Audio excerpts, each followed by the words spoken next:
আসসালামু আলাইকুম। কেমন আছেন সবাই? জাইহান একটু ঘুরতে যাচ্ছে তার নানু ভাইয়ের সাথে।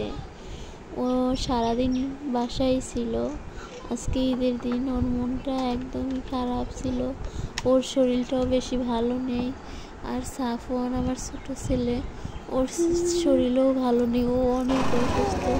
এই দুই ভাইয়ের কারণে আমাদের ঈদটাই এলোমেলো হয়ে গেছে। আজকে ঈদটা কি সেটাই আমি বুঝতে পারতেছি না। আমার ছোট ছেলের ফার্স্ট ঈদ, কিন্তু ও কোনো এনজয় করতে পারেনি।